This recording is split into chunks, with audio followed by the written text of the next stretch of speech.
Chers auditeurs, Dear listeners, bonjour. welcome to Comme d'Archi Podcast Season 5. Saison 5, dans le monde fascinant des architectes. And in the architectural projects. Je suis Anne-Charlotte Deponte, passionnée d'architecture et docteur des universités en histoire de l'archi. I am one of the spokespersons of Anne-Charlotte, who is a PhD in architecture history. Merci Thank you d'être avec moi aujourd'hui. to be with us today. Et And maintenant, now, lundi en français, place au talent. and Wednesday, let's talk projects. In English, of course. Bienvenue dans Comme d'Archi. Dear listeners, welcome to the last Comme d'Archi of summer 2024, dedicated to Strasbourg's municipal bath. This is Esther on behalf of Anne-Charlotte. In the previous episode, we talked about swimming pools. As we move into the post-Olympic 2024 period, let's take a gentle look back at our daily lives and the solutions to well-being with water that are available to us, by evoking the example of Strasbourg's bains municipaux, municipal bath. Around the 1900s, many German cities were building bathhouses, and the Germans built the new German city of Strasbourg. They were very committed to health. The first project dates back to February 1st, 1904. The project underwent a number of changes, depending on the program and on examples built in Germany at the same time. Built by architect Fritz Beblo from 1905 onwards, Strasbourg's bains municipaux are an emblematic feature of the city. They are located on the border of the historic city of Strasbourg and the Neue Stadt, the famous district resulting from the expansion of the city by the German Empire between 1870 and 1918. The site is where former barracks were demolished in 1902.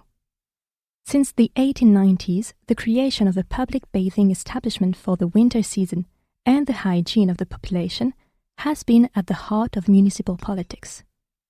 Designed to provide a sense of calm and serenity, the baths were inaugurated in 1908. The building, revolutionary for its time, succeeded in combining technical concrete with architectural eclecticism, a construction inspired by both antiquity and neo-regionalism. From the outset, it housed a variety of facilities: indoor pools, showers, sauna, solarium, and even a dog grooming area. Located in the heart of the UNESCO perimeter, the building has been classified as a historic monument since 2017.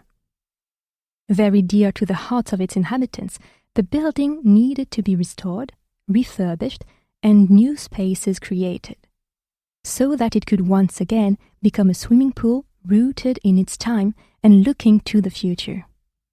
The project was entrusted to a consortium comprising Chatillon Architectes, TNA Architectes, Eiffage, Equalia, and Quadriplus.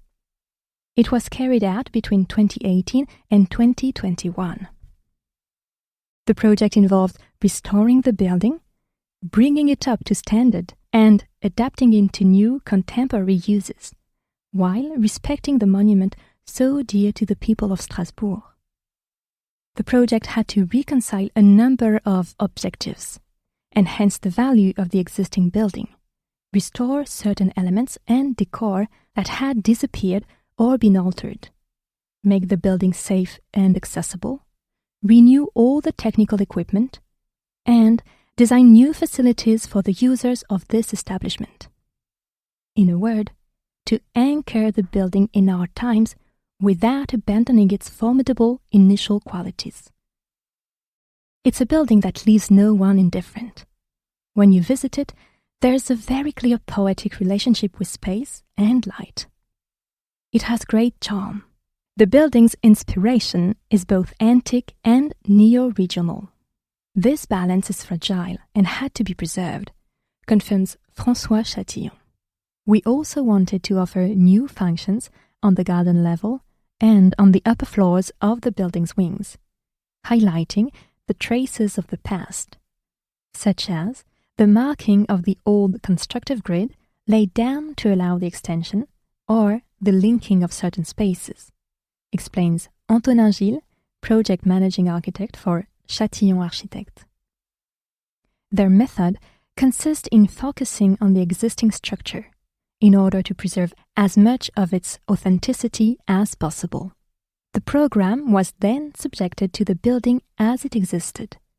In particular, the work enabled the creation of a traditional swimming author, enhanced by the linking of the two pool halls, enabling users to move from the large to the small pool according to their desired activities.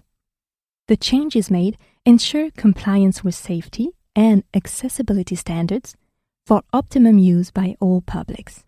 And thanks to the modernization of the equipment, the energy bill has been cut by 40% and water use per bather by 80%. Anne-Charlotte was invited to visit it, and quite frankly, it's splendid. You feel like you're swimming in a museum. Swimming and wellness options, while admiring the listed decorative work, mosaics, earthenware, statuary, caissons, tritons, and bathing cubicles, would almost make Anne-Charlotte move to Strasbourg. Dear listeners, thank you for tuning in. Let's meet again next week for the launch of Season 6 of Comme d'Archi. Until then, take care of yourselves. Goodbye.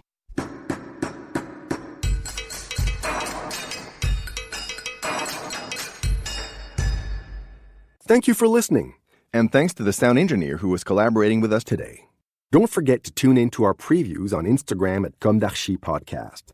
If you enjoy this podcast, don't hesitate to promote it by giving it 5 stars and a little comment on Apple Podcast or on your favorite podcast platform. And above all, subscribe to listen to all of our episodes for free. See you soon, and until then, take care of yourself.